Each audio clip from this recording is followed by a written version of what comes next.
Welcome to another episode of Complete Developer Podcast, the podcast by coders for coders about all aspects of creating your best life as a developer. I'm Will, the accomplished developer, author, and software architect. And I'm Beej, the journeyman developer sharing my journey in development. Complete Developer Podcast is supported by listeners like you. We are now on Patreon at www.patreon.com/Complete Developer Podcast. Artistic and dramatic. The Enneagram Type 4, or the individualist, is unique and proud of it. The romantic expertly expresses emotions through words, music, and art, though their pervasive melancholy may lead to melodrama and self-loathing. In this episode, we take a deep dive into the Enneagram Type 4. We'll look at what motivates them, how they respond to situations, and how to interact with a 4, whether you are coworkers, friends, or romantic. But before we get started, Will, what have you been fighting this week? I have been dealing with database optimization stuff, specifically like indices on a very large table. Oh, wow. And I was like, okay, we can optimize this way and these things. And then it got to a point where I'm like, I really need to know about the data structure of an index to make this decision. So when you get to that point, it's like, all right, I'd probably need to do a different strategy because I'm not supposed to know about that. Like that should be a layer of abstraction below where I am. Mm-hmm. So yeah, it's been interesting just trying to figure out how we're going to prove that we didn't break anything, because it's the characteristics of it when it's under load, which it isn't right now, but it will be about Easter. And then also to prove that we didn't make performance worse on some other large processes that are putting a lot of data into the system. So we've got really heavy reads most of the time. Sometimes we have really heavy writes, and sometimes we have bulk inserts. And so dealing with all three of those and trying to come up with what that looks like to actually test that and prove that we fixed something was not particularly easy, put it that way. So I have had some interesting learnings as far as how indices work in SQL Server a little bit more. There's some stuff I just didn't really think through. Like I'd used it, but I hadn't thought about how it actually worked. So it's been good, but been a little bit tough, and there's been a lot of waiting. And you know how wonderfully patient I am with waiting. Oh, yeah. So, yeah, not exactly known for that. So how about you? All right. Well, I have had some growing pains, upgrading pains. It's probably the better way of putting it. So for my birthday / Christmas, Will gave me a new SSD for my laptop because we had some issues. Was it last week with mine being full? And so we were like, all right, because it's a 128 SSD for the main drive, and then like a terabyte of hard disk. And so he has this sent to me.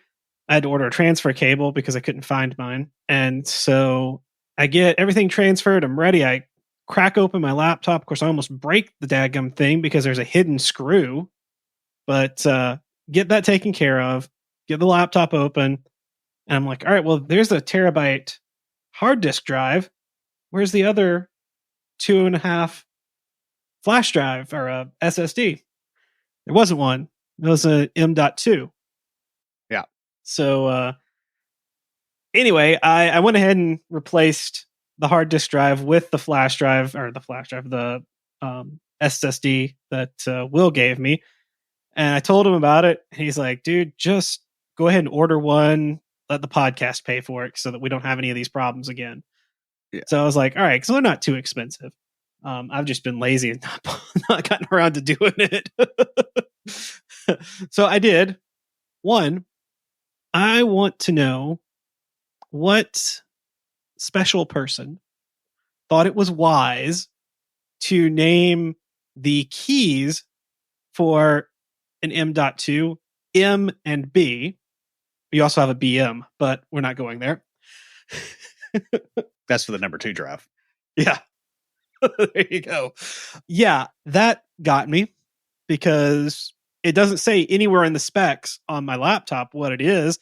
I saw M.2 2280. It's like, all right, yeah, I got that. came in, and thankfully, I also ordered this enclosure for transferring it. I was like, all right, well, I'll keep the 128. It's still a good drive, and I'll just use that enclosure as sort of a backup or something. I don't know. I'll find a use for it. And it didn't fit in the enclosure to do the transfer. I'm like, what's wrong? Why is this not fitting? That's when I realized there's different sizes for the keys fitting in there. Obviously, guys, I am not a hardware person. I mean, I've played around with Raspberry Pi type stuff, but I haven't built a computer or done anything with hardware since we built the one for you in college. Yeah. I usually go as far as those kind of components. I'll look at what model computer people have and go to crucial.com. Mm-hmm. And so they'll have all the, they'll have the memory, they'll have the hard drives and all that kind of stuff. And I can figure out what will fit. And that's what I did with yours. And I got one that fit for the second drive. I just screwed up and was like, I don't think he's got one of these. And I just went on down past it, probably looking at it going, oh, that looks like RAM, to be honest, because it kind of does. I did that too, because I got a Crucial drive. Yeah. It's just the newer version of my laptop has the M key. The version I have has the BM key.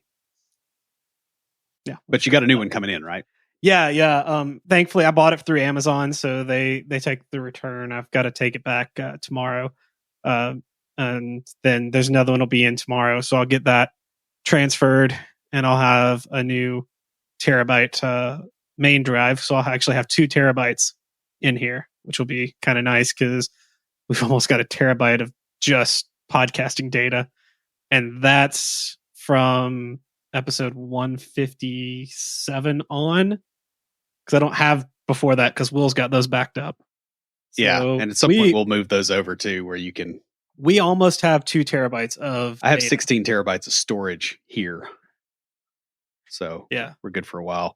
Listen to some Amy Winehouse to get motivated for this episode. So I'm going through and I'm like writing the episode. I'm getting into like who is the 4? And I'm like, that kind of reminds me of Amy Winehouse. And then I get to the part in the book that has like the list of famous people of this type. And guess who number 1 was? Amy Winehouse. There you go. So threw on some Amy Winehouse, and like the whole process got a lot easier after that. I had to skip all the songs where she was featured. I like her music, but I don't like the rap music that features her.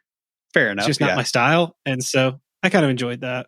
Want to give a shout out and a welcome to our new patron, Mark. He is supporting us on Patreon. And we want to say thank you, Mark. We really appreciate your support.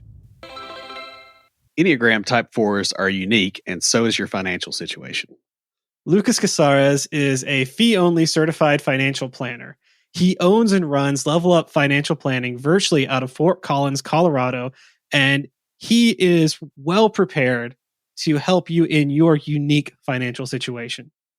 Just like CDP, he focuses on helping you not only establish a real plan, but also to take action so that you can live your best life.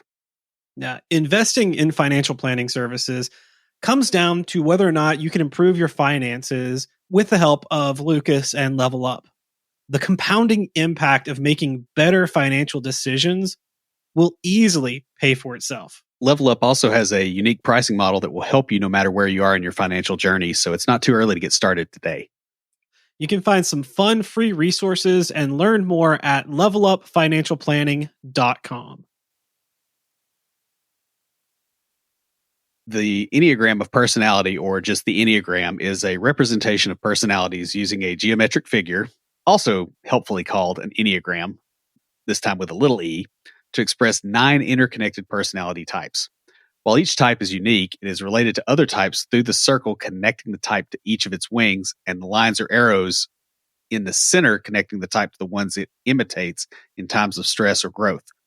The Enneagram is used in business management training to better understand interpersonal dynamics in the workplace. If you go back and look at the show notes for our introduction to the Enneagram, you'll see that geometric figure and understand what we're talking about here.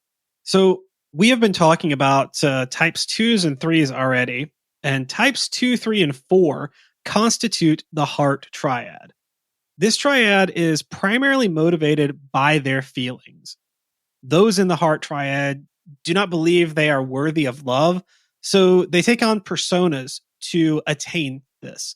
Because of that, they are more image conscious than the other triads. Now, within the triad, the fours are the most introspective.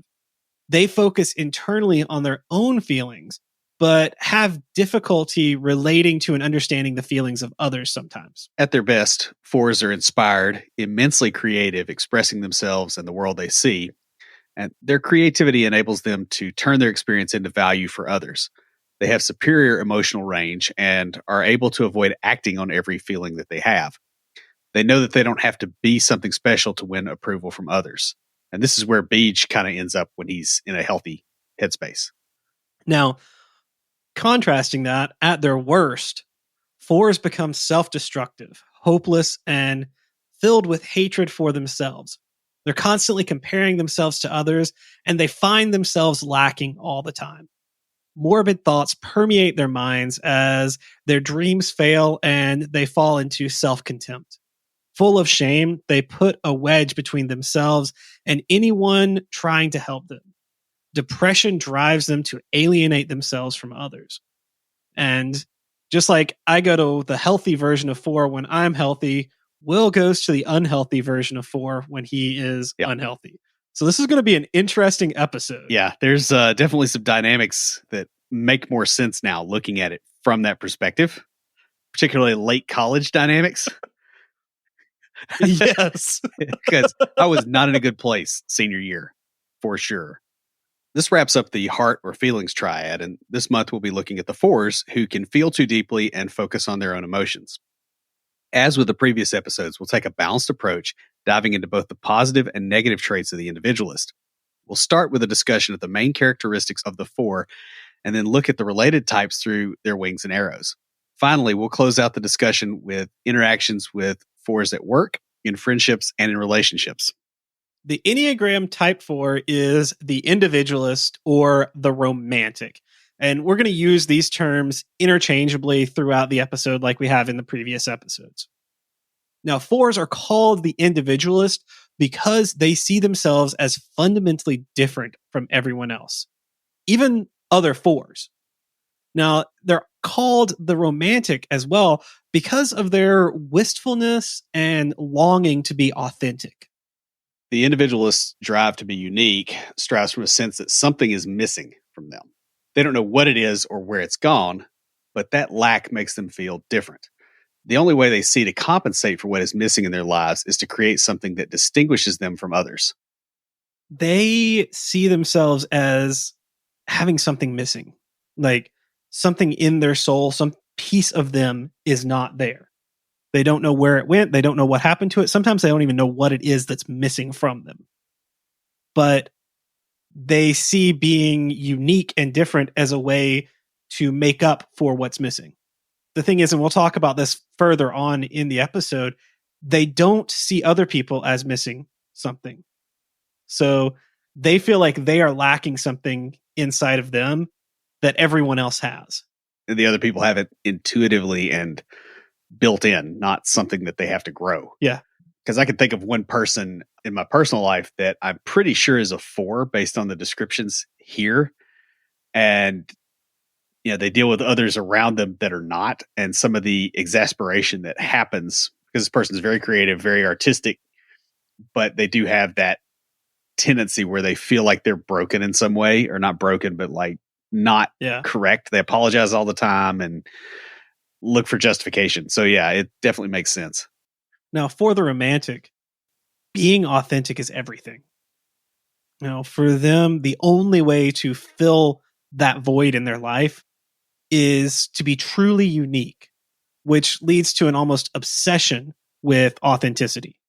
Because they feel they're so different, 4s think that no one can love them or even understand them. They see themselves as both uniquely talented with special gifts and uniquely damaged or flawed in some way. They often have trouble with a lack of self-esteem and maintain a negative image of themselves. Now, you may not see this negative image at the outset, but the more you get to know them, the more you will notice it.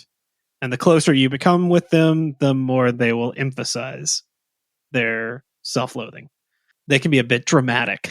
We'll talk more about that in in just a bit. Fours have a unique ability to understand and express deep emotions. This is their superpower. It's what makes them so artistic. They can take on these deep emotions and not only make you understand what they're feeling, but they have this uncanny ability to make others feel those deep emotions as well.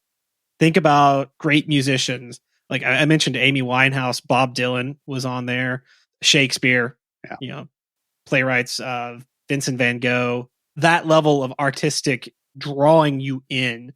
I forget what I was listening to the other day, but the vocals were okay, but the music behind it, Yeah. the orchestral music behind it, that's where I felt the emotion. And I was like, this must have been composed by a 4 because they're really drawing me into it. Yeah, and speaking of being drawn into stuff, we have a quote here from Victor Hugo. Melancholy is the happiness of being sad. While 4s are prone to melancholy, it shouldn't be mistaken for depression.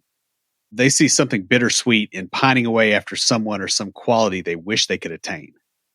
Yeah, so they kind of enjoy it, which is interesting because at some of my healthiest times, I can get a bit melancholy, especially around relationships. But that's also where I write my best poetry. I probably would do some of my best music in that time. I, haven't been through one of those since I've been playing music that much. But yeah, Well, I probably mean, writing code too, honestly. that is when I, because oh yeah, that is when I am my most creative. Is like just a little melancholy. I kind of have to be in the mood for it. I remember thinking that in like high school and college when I wrote most of the poetry that I've written, I would just be like, all right, I've got to be in the mood for it. So I'd have to get into that zone to write it. And I've learned different ways, like listening to things, watching shows, like certain things just help me get into that zone, which makes sense because we're going to talk about kind of how the 4s do that in just a little bit.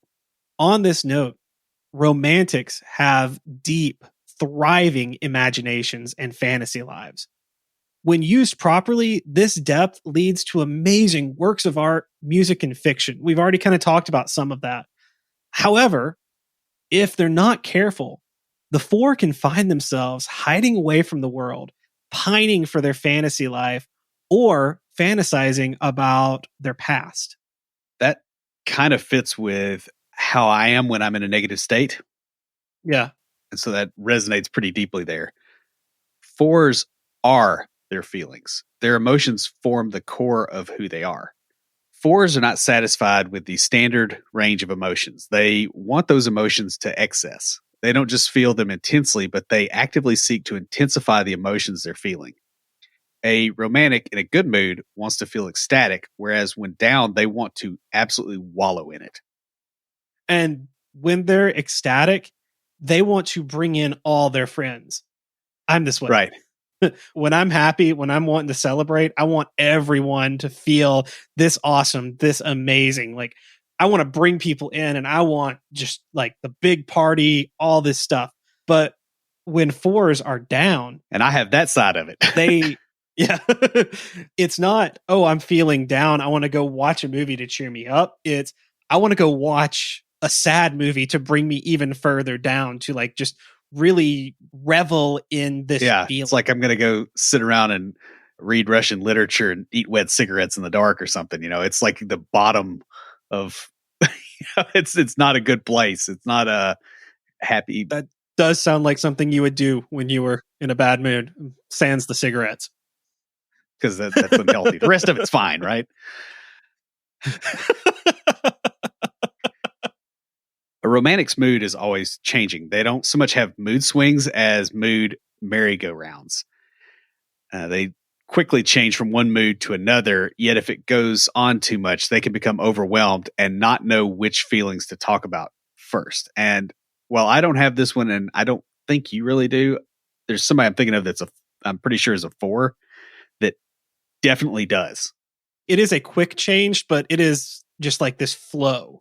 It's interesting if you've ever seen it because they'll go from one to another to another to another, and it can be overwhelming.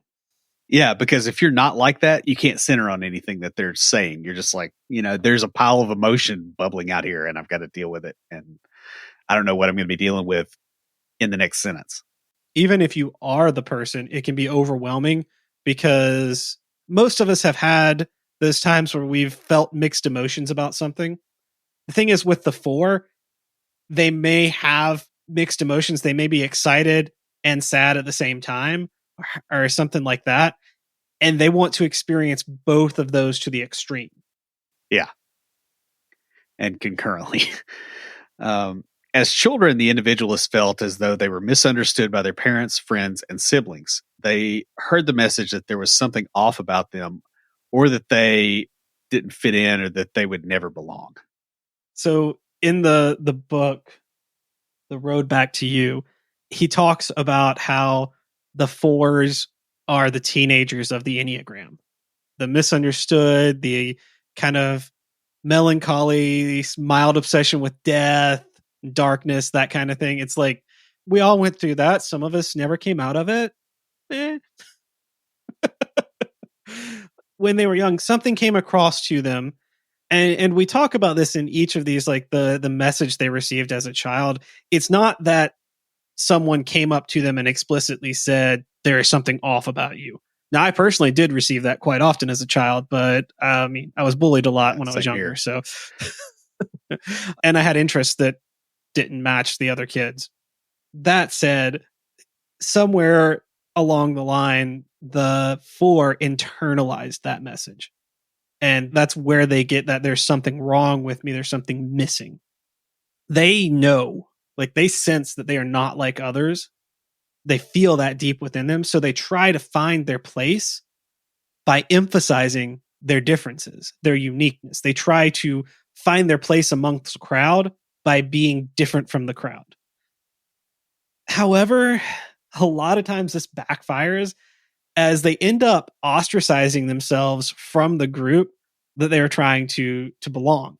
For example, one of the healthier times in my childhood, I guess, was around like 6th grade, because I just gave up on trying to have friends at school. Yep.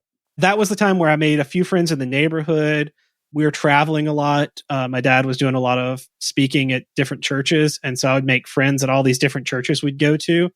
And so I had this like plethora of friends, and being the outgoing extrovert that I am, meeting new people really puts me in a good mood. Just like not meeting new people makes me feel. yeah. Like I don't get the stranger danger thing. I get the, ooh, stranger, someone I don't know yet. And so I was getting all of that around this time in my life. And so all the negative that I had at school, I was in a healthier place. I was able to deal with it better at this point. And this was like pre like the emotional roller coaster of puberty. So I hadn't like hit that point yet either. So at that point, I just stopped caring about what they thought of me at school. And I was like, you know what? Because I was in my healthy place. I was going to a 4. I'm like, they all think I am some kind of alien. I'll just tell them that I am. So I made up an alien language and told them that I was an alien, and I kept that farce up for way too long. Sometimes you got to mess with people. That's different. I don't know what to say on that one. Let that one slide. The more melancholy romantic craves to belong and for people to get them. This desire will lead them to join any group that will accept them and their eccentricities. Now, I had to do a psychological survey couple of different points when I was in school. It was kind of part of the whole gifted thing, and they wanted to see like how you fit in. And I got called in to talk to a guidance counselor and a couple other people on more than one occasion, because I marked or I wrote down that I didn't think anybody around me understood me. Looking back on it, I really don't think they did. Like, I think that was a truthful statement, but they're like, oh, that's negative. And it's like, no, we're just not the same. I also remember, I don't remember, it was around this time in my life, like the time that I told that story, or if it was when I finally got to leave the private school I was going to and go to public school where my friends went to school. And like, I got perfect attendance for the first time in my life the year I moved to public school. Only reason I didn't the years after that was because I actually literally got sick. I think I had the flu or something like that. But, you know, I say that to say, I remember saying something to my parents about, you know, I think it was back in 6th grade, because I was like saying I'm just different. And I was like proud of the fact that I was different. And I was like, I am not like them. I'm different. I'm not mean to people. And oh, that did not go over well in my house. I got told, no, you are just like everybody else and all this. And like, they thought I'm like, no, I wanted to be different. They didn't get me. No, they didn't get that I wanted to be different. Well, and that thing of looking to join a group that will accept them, that's also familiar. Because you and I have got some circles of friends that like we look back on and we're like, I never really should have been in that group of people. I never got their mindset, but it was a group of people that were willing to have me around. And yeah, especially during the more melancholic periods. Yeah. For you. For me, for you, it was during the upside. More eccentric. Yeah. Which is it's kind of funny. Problems, but yeah. Yes. Yeah. Now, not feeling connected. 4s view the present as unbearable, and the future is filled with anxiety. So they have a tendency to fall into their own fantasy worlds of what if, or a fantasized version of their past. And this is a good place to get into kind of what motivates them, their desires and their fears. The basic desire for the 4 is to create an identity or find themselves and that missing piece. They're motivated to express their individuality through creativity. A lot of 4s are artists and musicians, but it might not be through art or music. It might be through other creative venues. Creativity is all over the place. That's one of the things I love about the creative group I'm in. It's this attitude of you don't have to be artistic or musically inclined to be creative. Now, back to 4s. While they may seem sad, their melancholy finds beauty in that sadness. They will find ways to maintain the moods and feelings that they prefer. Like I was talking about how I found ways to get into the moods to write and to do other things. And I just do that when I'm healthy. 4s, that is who they are. They just intrinsically know how to get into the mood they want and what to surround themselves with to maintain that. Though they may withdraw into themselves to protect their own self-image when they're feeling very unhealthy. The romantics will address their emotional needs before anything else. So whereas the 2s, like me, we're outwardly focused. We're looking at how's the other person feel? What is their emotional needs? Satisfying that. And the 3 is like, what are emotions again? The 4 is looking inward, and they're going to take care of themselves first before they do anything else. The individualist's fear is that they'll have no personal significance or identity. They live with a sense of shame that something is missing from their lives, whether it's willpower, self-confidence, or emotional peace. They're not really sure, but it's one of those things usually.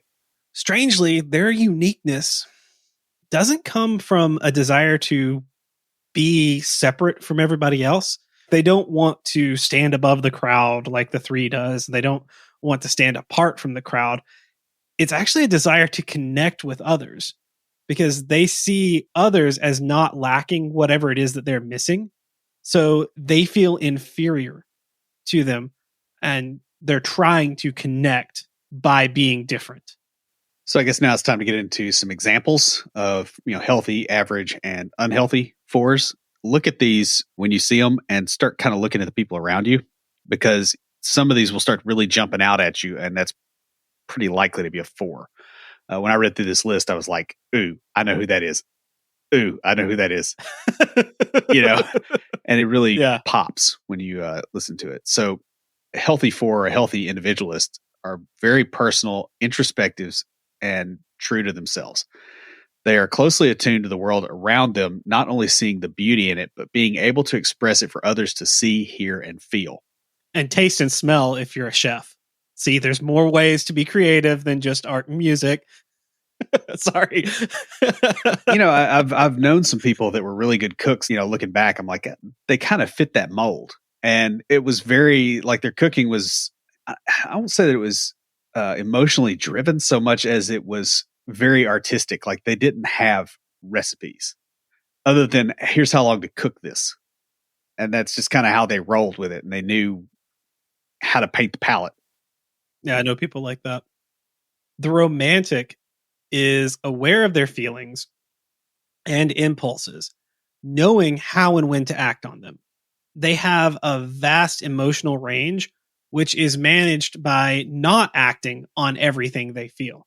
So when they're in their healthiest state, the four, they will still feel those emotions, but they understand that they don't have to tell you about them. They don't have to act on them. And they don't need to experience them to the extreme. It's like, a little bit goes a long way when Yeah. they're healthy. The average four focuses on exaggerating their uniqueness in an effort to learn to understand and accept themselves. They see themselves as different thinking, and thinking that they don't have to live the same way as everyone else around them. They want to be wanted by others, but also play hard to get. Yeah, that's a kind of weirdness about them, is that they want to be a part of the But they want the crowd. crowd to come to them, not the other way around. Yeah, so they step away from it and they're like wanting the crowd to come to them. They're wanting people to come. And it's not like the three who wants people to come and admire them. The four, they're going to be unique, they're going to be different, and they're going to want people to be around them to enjoy that with them. Mediocre romantics use art, poetry, music, and writing to create an environment that allows them to prolong their own feelings. Whereas the healthy four, they, a little goes a long way. With the average to mediocre, they want to take their feelings and maybe not live them to the extreme, but just extend them. So they know what to do, what to listen to, what to watch to pull those emotions out of themselves. They internalize everything, becoming self absorbed to the point that their melancholy nature can overwhelm them and cause them to retreat into themselves. Yeah, I can think of a few that I've met that are probably fitting in that. Unhealthy individualists become disillusioned, alienating themselves, and emotionally paralyzed. Their contempt for themselves may lead to self destructive behavior that, combined with emotional breakdown, makes them prone to suicide. And that one makes a lot of sense, just as far as, Yeah. With the unhealthy four being a area I go into when I'm in a really bad place.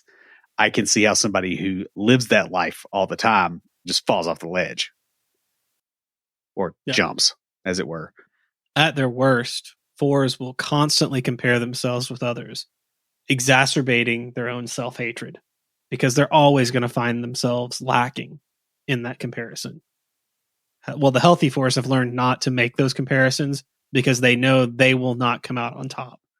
And they can't do it for competition either, which is the other thing. It's like, it's different when you can go, oh, they've got more than me, I'm going to do better, so I get more than them. It's not like that for them. No, it's they've got more than me, there must be something wrong with me, is what's going on with them. At the worst, they start to take on the role of the victim, which means that they can become manipulative in their relationships. So it should be kind of obvious by now, the other things we've said about the four, but their deadly sin is envy. The most unique type on the Enneagram envies the seeming normalcy of others. Fours tend to be ruled by some form of unspoken shame that they are not the same as everyone else around them. They envy the feelings of happiness and acceptance that they perceive in others. Fours don't exactly want to be different, but they need to be special and unique to fill that missing piece. They despise mediocrity or superficial relationships and people. One of the examples was from Catcher in the Rye, which I've never read. And yeah, the phonies there. And one of the authors of the book is a four. And he talked about how just reading that, it really stood out to him, how the main character just like can't stand the phonies. Yeah, haven't you seen the South Park episode? Don't think so. You gotta think if it came out on South Park past about 2008, I didn't see it. Fair enough. Yeah, the fours, they're driven to be authentic, and so they cannot stand superficiality or anything that's inauthentic. Yeah, we definitely had some friends like that in college. The other thing is that romantics are at risk of mood altering drugs or using them. They have a tendency to abuse alcohol and other depressants and or hallucinogens. They may suffer from an eating disorder or have excessive cosmetic surgery in an attempt to deal with perceived flaws. And as we get older, we're starting to pick some of those out of our social groups too. Oh. All right. So now we're going to hit on the wings and things, or wings and arrows. Fours with a four wing three, are known as the aristocrat. The performer influences the individualist to not only be unique, but also be the best at what makes them unique. They have a much more competitive nature than the other fours. The image consciousness of the three helps to rein in the four's quirkiness. The aristocrat is much less emotionally intense than other fours. However, their outgoing nature will typically lead to more melodrama. These are the drama queens, or the crisis kings, to quote from the book. On a better note, the three's productive influence will push the four wing three to achieve their dreams and make their ideas come to fruition, whereas the four of themselves will just sit back and go, well, I'll do that when I'm in the mood. Unfortunately, when things do not go their way, aristocrats are prone to more frequent and expansive mood swings. Yeah, I mean, I've known a few like this. The ones that I've known have been more of the bohemian type that we're about to talk about next. Speaking of that, four wing five are the bohemians. The investigator, or the five, fuels the romantic's introspection, creating a much more introverted person, even wing four. The four's drive to be unique without the social limitations of being extroverted or around people leads to a very unconventional bohemian. Yeah, they're odd. The bohemian Yeah. does not need an audience like the aristocrat, which allows them the freedom to be more eccentric, which is sometimes a nicer way to put this. Due to their time alone, the four wing five doesn't need to address their emotions by talking about them or acting on them. Whereas the other fours, they want to feel emotions intensely, but they also want to talk about them and act on them and interact with them. The bohemian, not so much. They kind of do their own thing without worrying about how it's going to affect others. It's kind of like the dude. Yeah. Like that's the best way I could, because I know a bunch of people like that, where they're just sort of the flotsam of life, and they're out there and they're not controllable by everything else. I don't know if a good way to put that, but yeah. So getting into the arrows, when they're healthy, the direction of integration for a four points to a one. Now, if you notice something, the one, when they're unhealthy, goes to four. So it's an opposite relationship. Right. A healthy four will be more like a one. When moving from the unhealthy, envious emotionality towards discipline and action, fours take on those positive aspects of the one, or the perfectionist.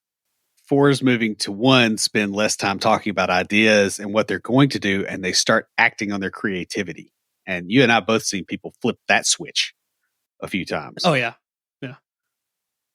Healthy romantics have more success in relationships since they don't have to express every emotion they feel. They can keep stuff internal to themselves. More centered, the secure individualist is calm and focused on what is going on in the moment.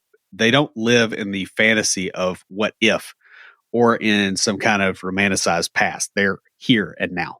Like the one. The one is very here and now, direct. Now, on the other side, while I, as a two, take on the healthy habits of the four, the unhealthy four takes on the unhealthy habits of the two, or their direction of disintegration is towards the two. Under stress, the individualist becomes over involved and clingy. Unhealthy fours will stop focusing on themselves, pushing their own needs aside, becoming dependent on others to fill them. Yeah, and their authenticity and uniqueness kind of takes a backseat to the need for reassurance and affirmation from those in their circle. They'll come up and they'll go, "Is it bad when I do this?" Because they want the assurance that it's not bad.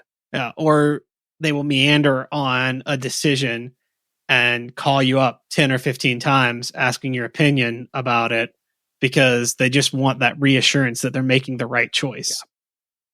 The other thing is envy and jealousy come to the front of their emotions as they feel especially empty and fear that what makes them feel whole will be lost forever. So now that we've talked about the fours and who they are, let's talk about interacting with them. Yeah, when you interact with fours, you need to remember that they're motivated to be unique and authentic. They can spot a phony from a mile away. So you've got to be real. Which is hard for threes interacting with fours because threes put on the persona of the group they're around. Right. And a four is going to see through that. Whereas a one is actually probably better off in a lot of those respects because they're like, yeah, you're real, but you're a real jerk. And it's interesting. I think I talked about this last month with the threes. I told the story about a friend of mine who was like, stop wearing masks. She's a four. Mm-hmm. And so I didn't say it then because I was waiting until this month to talk about that. But yeah, she perceived that I wasn't being fully authentic. And I had to be like, look, it's not a mask. It's who I am. It's just, yeah, I'm not showing you all of me because you're not interested in that. Yeah. You don't want me sitting here talking about American football and hockey and stuff like that because you're not interested. It's an interface, not a base class. Right. Having a flair for the dramatic. The romantic wants to feel every emotion to the extreme, and they want to bring you along for the ride. And you may not want to take that ride. When they're under stress, the four will need extra reassurances, and they will tend to pester the people in their lives for it to a large degree. Mm-hmm. Now, fours tend to be drawn to more creative careers or to aspects of careers that are more creative. I've noticed as well. Yeah. Many of the best actors, musicians, poets, painters, etc. are fours. However, they may find creative roles in other careers such as therapy, web design, etc. There's creativity in almost everything we do. And a four is going to find that no matter what job they take on, though they are big picture workers and tend to flounder when they're given a project or task with like too much detail. Yeah. They're not detail oriented at all. And when they're healthy and they can rein it in and focus on details, what makes this possible is they need to feel that they are making a difference, that what they do serves some higher purpose, has some bigger meaning than just some mediocre, filing or something like that. As leaders, individualists have an amazing ability to build compatible teams and create a climate of cooperation. However, their feelings and intuition-based leadership style can be really unnerving to more of the data-oriented coworkers. I've dealt with a few of these, and it's entertaining to watch that dynamic. I'll just put it that way. Fours need for their ideas to be heard, especially when working on a team. Now, the idea doesn't have to be implemented, but they need to know that their idea was heard and understood. And they don't always need to be given credit for it. They're not like the three who needs credit for the idea.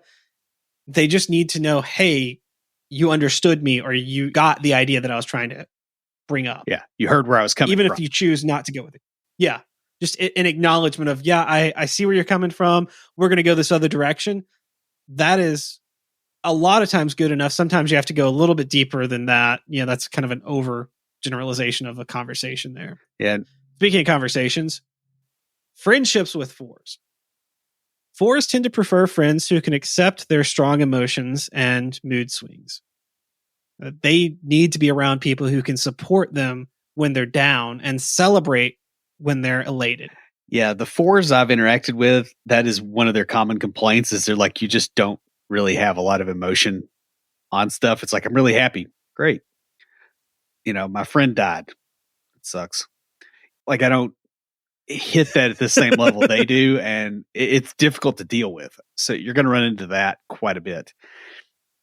Individualists tend to stand out from the crowd, and they have trouble making friends anyway, and they tend to cling to the ones they're currently around. Fours don't typically have a lot of friends, and they tend to either be outsiders or a bit more outcast. They often find their group among the outcasts. They'll have a strange group of friends because it's just people that didn't fit into any group kind of collectively made their own group and accept one another because they don't. Yeah.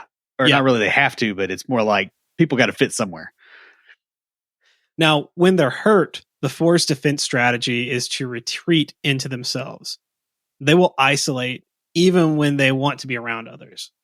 When they do come back, they'll want to express their feelings about the situation. So they're going to want to talk about it, probably way more than anyone else. Yeah. I've seen a few of those angry stomp offs, and they come back 30 minutes later and it's like, we're going to talk about my feelings. And like, why do you have those? Such a one. Yeah. Such a one. It's more of a 3 thing, but yeah. Yeah, but I mean, I do have some of those tendencies too, a little bit. So, yeah, the relationships is the tricky one, right? This is the one that makes things a little bit more difficult. When it comes to relationships, fours are high maintenance. They need a lot of attention to overcome feelings of worthlessness. There was a gal I dated after college that was like this. And I mean, it was just constant, like needing validation all the time. And you're sitting here going, like, every time we go, guys are looking at you. Like, why do you need validation? And it's hard to put in your headspace because that's not where you live. And yeah, they're very much like that. Romantics are very intense partners. They not only feel their emotions to the extreme, but want to pull those around them into that world as well. Though the desire for the most extreme emotional experience can lead them to creating drama unnecessarily for just the experience. So if things are getting a little dull, or just kind of you're falling into a routine, they're going to throw in some drama just to get that emotion, especially if they're unhealthy. Now, a healthier 4, not so much. Yeah, but an unhealthy one, you can be sitting there, perfectly good day, and all of a sudden everything explodes. And you have no idea what happened, but what it was is from the outside, it looks like they just got bored. and you're like, yeah, but getting bored doesn't mean that you start a fight, like, especially with a stranger. Yeah. It's when you see that really dysfunctional behavior, it's really hard to deal with. And I think that's probably why the 1 and the 4 clash there was not good, especially. You're talking about the intensity, but they also have a sense of unworthiness that leads to a fear of being abandoned. And this causes them to push away their partner to avoid the pain of loss. But when they realize what they've done, they flip to the opposite extreme, pulling them in and becoming clingy and calling constantly and that kind of thing. I could go into a lot more detail, but I won't. Being in a relationship with the 4 requires you to detach without withdrawing. And I got that directly from the book. And not get pulled into their internal drama, especially when they become intense. You have to be able to kind of like step away from it and still be there for them, but not be in there with them. Yeah, you got to be a lifeguard, not a swimmer. Right. Yeah. It is a really interesting dynamic. So guys, 4s try on personalities like someone trying on suits in preparation for a big job interview. Because they find something lacking in themselves, they are constantly trying different identities to fill that void. If you are a 4, remember that you're more than your feelings. You are able to regulate and stabilize them. Friends, coworkers, and partners of 4s can help them by being around them, but not getting pulled into their emotional highs and lows. When able to find this balance, individualists will be able to create and maintain deep, meaningful relationships in all areas of life. Finally, for a 4 to truly grow, they need to stop putting off work or artistic, creative projects until they are in the mood. Set yourself an arbitrary deadline or just go create. We talk about that with the people we're helping out in Developer Launchpad a lot with just code. Like just go out there and write something, create something, build something. The creative process will help you find balance and pull the intensity of your emotions into something beautiful.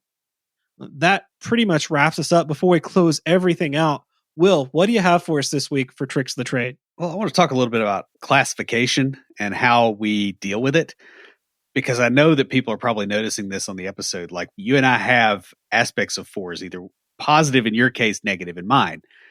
So they're probably wondering, like, why is this so fuzzy? And the thing about it is most of the time when you classify something, you're not really locking in on what it is. You're trying to match it to a pattern, and you're going to be less or more wrong part of the time, and that's okay. This is really hard for people that are in computer science to do. We want to say an X is an X and a Y is a Y, and an X is not a Y. And it doesn't really work like that in the real world. You have to accept that real world reality is quite a bit messier than the kind of thinking that we typically do in computer science.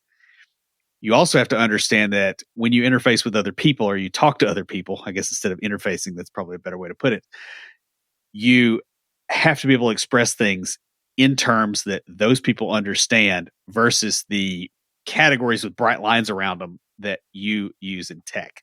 That's why we use parables and metaphors and those kind of things in this podcast, is because we understand that we have to have a way to communicate to you to say, here's the fuzzy real world thing that you understand, and here's how this applies in tech, or vice versa. Because jumping that gap is really hard. But it's something you really, really need to work on if you ever run into a problem with it, because that indicates a deficiency that you need to address. Once you do, things get easier. So be really careful about how you categorize things, because you can end up basically cramming something into a category that either doesn't go there or end up forcing it into a category that it doesn't belong in. So if you deal with a coworker and you're like, oh, they're a 4, they're a drama queen, and they do all this other stuff. When they're legitimately mad about something, that's how you're going to see them, because you put a category on them. So just be careful about that. And that's pretty much all I've got. Stand by for Titanfall. If you have a question or comment, please email us at neckbeards@completedeveloperpodcast.com. Our theme music is an excerpt from Stand By for Titanfall by Pure Bells, available on SoundCloud and licensed through Creative Commons. For references, show notes, and extra tips and insights, be sure to check out the website at completedeveloperpodcast.com. Help us make the show possible by supporting us on Patreon at patreon.com/completedeveloperpodcast. You'll get extras, including a weekly aftercast where we discuss the topic of the week and bonus material with some of our patrons. You can also follow us on Twitter at CompleteDevPod, like our page on Facebook, and follow us on Instagram to keep up with news about the show. Join the conversation anytime via Slack by signing up at slack.completedevelopernetwork.com. Thanks for listening. See you next time.